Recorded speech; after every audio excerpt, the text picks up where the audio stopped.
Nakakalungkot po kasi ginamit lang ang mamamayang Filipino sa personal interest ng mga namumuno. Alam niyo po, perfect na perfect yung sinasabi mo. Pero alam niyo po ba may nakapagsabi sa akin na bawat election daw, yung mga taga Mindanao umuwi talaga sa kanila kasi malaki daw ang bilihan ng boto sa Mindanao. Eto may nakapagsabi lang And noong nasa Pilipinas din ako, meron akong naabutan na eleksyon. And napansin ko din na meron talaga mga binibigay na pera at pangalan. Hindi ko naman alam na ano na pala yun, vote buying na pala yun. So, nung bata pa tayo, syempre wala naman tayong alam sa mga ganyang bagay, di ba? Kaya dito natin mako-question ang integridad at prinsipyo ng isang tao. Kabayan, talagang ganyan ba kababa ang pagkatao mo at pwedeng bilhin ang boto mo, 'di ba? Isipin na lang natin, alam niyo ba, mag-election na soon, papanalunin pa ba natin itong mga talagang napaka-peke at mapagpanggap na mga senador at saka mga congressman na to? Alam niyo po, ako personally, sa akin lang to gusto kong i-share sa inyo to kasi baka kasi akala ng mga kababayan natin okay lang yung mga ginagawa ng mga politiko sa atin.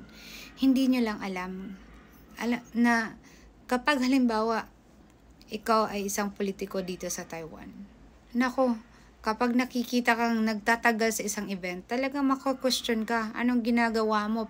Pinapasahod ka ng taong bayan tapos you're wasting your time there sa isang event. Kaya nga po, sa mga events na na-host ko po, as a professional host, lalo pat may bisita na mga importanteng tao tulad ng mga politiko, talagang dapat on time yung schedule na yan. Kasi darating sila on time, magsasalita, pagkatapos aalis na agad para magtrabaho. Pero sa atin iba, no? Napaka-VIP pa ng mga politiko sa atin. Parang pwedeng-pwede sila mag-travel.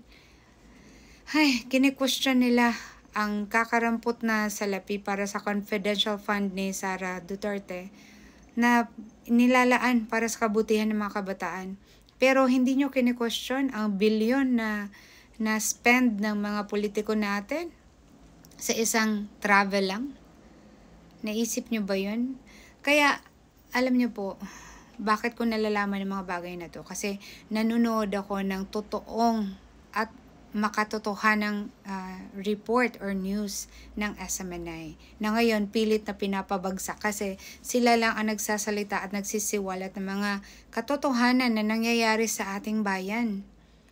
Alam niyo po, paulit-ulit ko na sinasabi, ano bang concern ko? Nasa Taiwan naman ako. Mali. I should be much more concerned kasi nakikita ko ang kaibahan dito at sa atin sa Pilipinas na pwede namang mangyari. Pero nagsisimula yan sa atin. Hindi tayo magpapabili ng boto natin. At hindi na natin iboboto yung mga mapapel na mga politiko. Imagine mo, politiko ka na, nasa media ka pa, nagre-report ka pa, tama ba yun? 'Di ba? It's so unfair to other politicians na nagtatrabaho at wala namang exposure sa media. Dapat kung lingkod bayan ka, politiko ka, pinapasahod ka ng taong bayan, dapat nasa opisina ka at nagtatrabaho.